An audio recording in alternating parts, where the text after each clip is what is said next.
एक कहानी में 3 किरदार होते हैं, भाई, बहन और भाभी। भाभी ने इशारा किया कि तुम्हारी बहन ने एक गलती की है। भाई उससे पूछने लगता है कि जो गलती की है, आखिरकार गलती क्यों की है, किसके साथ की है। इसी का सवाल का जवाब वो जानना चाह रहा था। बहन थी कि वो बोल नहीं पा रही थी। उसे लग रहा था कि उसने कोई पाप किया ही नहीं, उसने कोई गलती की ही नहीं है। उसके बाद भाई सोचता है कि ये बताना नहीं चाहती। उसको वो पीटता है, 1 दिन पीटता है, 2 दिन पीटता है, 3 दिन पीटता है। लगातार ऐसे ही पीटता चला जाता है और पीटते पीटते कब उसकी मौत हो जाती है पता ही नहीं चलता। जब ये बात पुलिस तक पहुंचती है, पुलिस इस मामले की जांच पड़ताल करती है। यही बात जब सोशल मीडिया के माध्यम से लोगों को पता चलती है तो लोग इस घटना को लेकर इतने दुखी होते हैं, ऐसा लग रहा था जैसे क्या ये घटना उनके घर में किसी के साथ हुई है।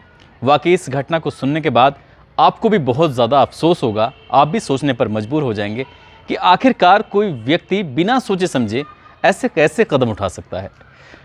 आदाब, नमस्कार, सत श्री अकाल। मैं उस्मान सैफ़ी। आज की जो सच्ची घटना मैं आपको सुनाने जा रहा हूँ, ये सच्ची घटना है महाराष्ट्र प्रदेश का एक शहर है मुंबई, और इसी का ज़िला लगता है ठाणे।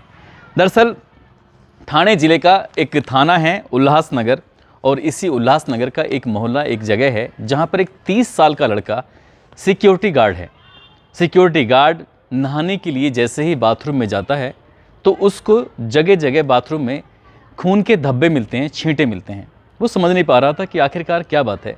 नहा के निकलता है, अपनी पत्नी से पूछता है कि क्या बात है, ये बाथरूम के अंदर जो खून के धब्बे हैं, खून के छींटे हैं, वो क्यों हैं। वो कहती है मुझे तो कुछ समझ नहीं आ रहा, मेरे तो साथ ऐसा कुछ भी नहीं हुआ है। उसके बाद वो जाते जाते जब अपनी ड्यूटी पे जा रहा था तो अपनी बहन से पूछता है कि क्या बात है। उसने अपनी बहन को की तरफ देखा तो बहन के कपड़े ही थे जो ब्लड से सने हुए थे। बस उसने अपनी बहन को देखा और उसे ड्यूटी पर भी देरी हो रही थी, लेकिन जाते जाते वो बहन से बातचीत नहीं कर रहा था, बल्कि पहले ही बार में उसने उसको थप्पड़ों से पीटना शुरू कर दिया कि ये सब क्या है, तो किसके साथ अपना मुंह काला करा के आई है। लड़की शांत थी, उसे समझ नहीं आ रहा था कि आखिरकार है बात क्या है, उसे सवाल क्या पूछा जा रहा है। उसकी उम्र अभी 12 साल महज थी। इसके बाद उसने, क्योंकि उसे अपनी ड्यूटी के लिए जल्दी हो रही थी, यहाँ से सीधा ड्यूटी जाता है। ड्यूटी जाने के बाद उसके दिमाग में सिर्फ एक ही बात घूम रही थी कि आखिरकार माजरा क्या है। तभी अपनी पत्नी को फ़ोन करके कहता है, पत्नी से पूछता है कि जब तक मैं घर पर लौट के आऊँ इससे पूछना कि आखिरकार बात क्या है, ये ब्लड क्यों आया, क्या दिक्कत है। अब वो ड्यूटी पर था, ड्यूटी से वापस जब घर लौट के आता है तो अपनी पत्नी से पूछता है कि मामला क्या था, क्या है। तब उसकी पत्नी कहती है कि मुझे क्या पता, अपनी बहन से ही पूछ लो, तुम्हारी बहन का शायद किसी से चक्कर है। भाई ने ये बात सुनी और वो बर्दाश्त नहीं कर पाया, फिर अपनी बहन को बहुत बुरी तरह से मारना पीटना शुरू कर देता है।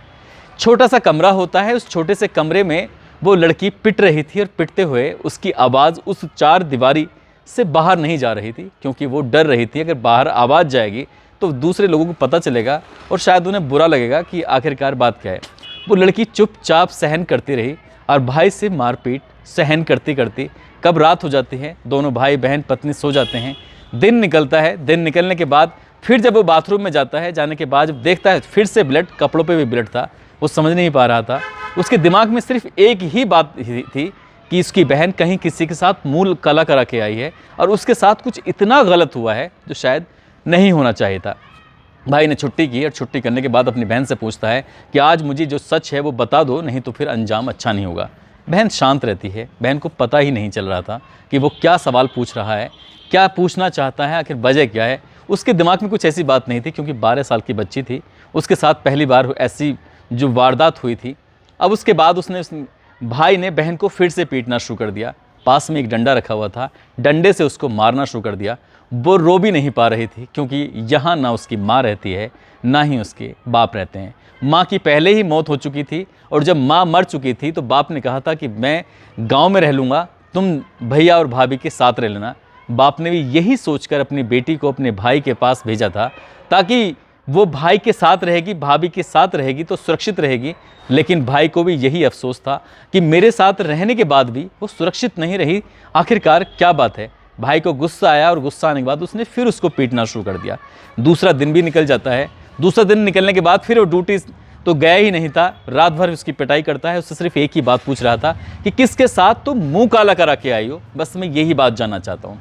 उसने उसको फिर पीटा, और उसके बाद फिर तीसरा दिन निकलता है। तीसरा दिन निकलने के बाद जब उस लड़की ने कुछ अपने मुँह से बोलने को तैयार नहीं थी, तब वो उसने चिमटे को, जो जिससे हम रोटियां सेकते हैं महिलाएं घरों में चूल्हे पर इसका इस्तेमाल करती हैं, उसी चिमटे को उसने गर्म किया और गर्म करने के बाद अपनी बहन के पास जाता है। कहता है कि यदि तुमने कुछ नहीं बोला तो तुम्हारी ज़ुबान को मैं इस चिमटे से खींच के बाहर निकालूंगा।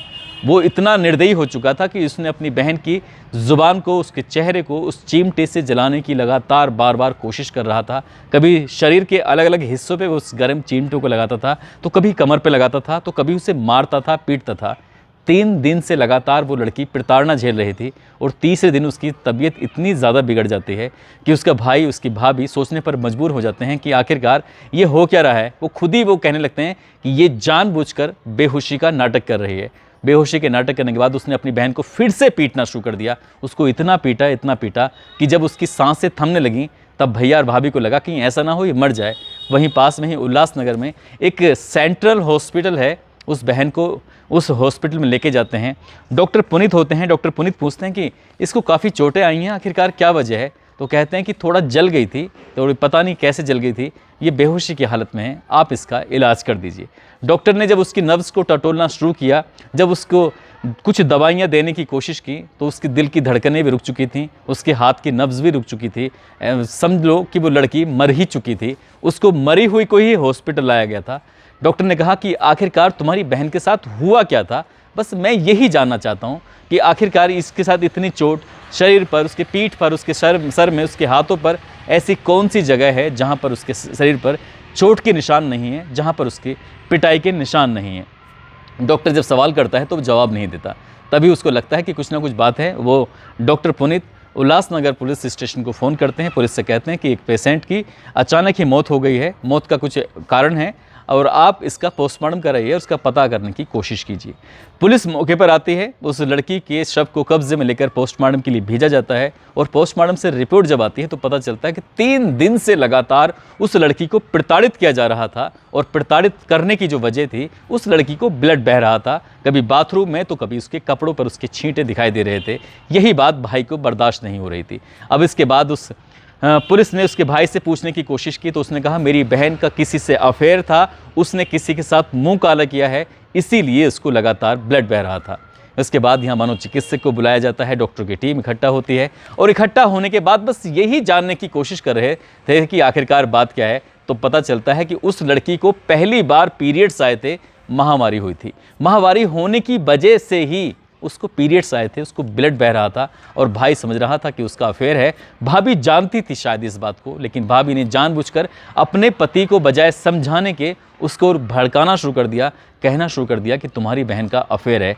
जब पुलिस ने उसका पोस्टमार्टम कराया तो पोस्टमार्टम करते हुए डॉक्टर भी रोने लगते हैं, क्योंकि वो लड़की लगातार 3 दिन से अपने सगे भाई की मार पीट की प्रताड़ना को लगातार झेल रही थी। समझ नहीं आ रहा था कि उसने ये बोलने की कोशिश क्यों नहीं की, समझ नहीं आ रहा था कि उसने बाहर के लोगों से मदद मांगने की कोशिश क्यों नहीं की, क्योंकि उसकी माँ, उसके बाप बहुत दूर रहते थे। माँ की तो मौत हो चुकी थी। माँ की मरने के बाद ही पिता ने भैया के साथ बहन को भेजा था ताकि वो उसके पास रहेगी, सुरक्षित रहेगी। लेकिन भाई अपनी बहन की इस बीमारी, इस समस्या को समझ ही नहीं पाया कि ये एक ऐसी समस्या है जो हर औरत को देखनी पड़ती है, हर औरत को इस समस्या से गुजरना पड़ता है। ये समस्या ना हो तो इस सृष्टि का निर्माण ना हो, कोई किसी के यहाँ किसी के बच्चे पैदा ना हो।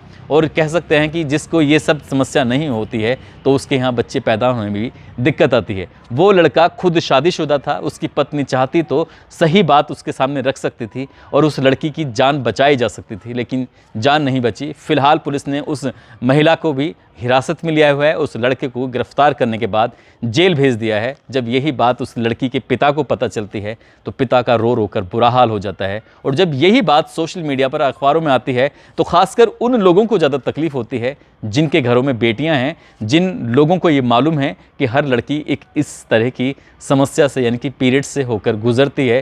किसी को 11 साल में तो किसी को 9 साल में।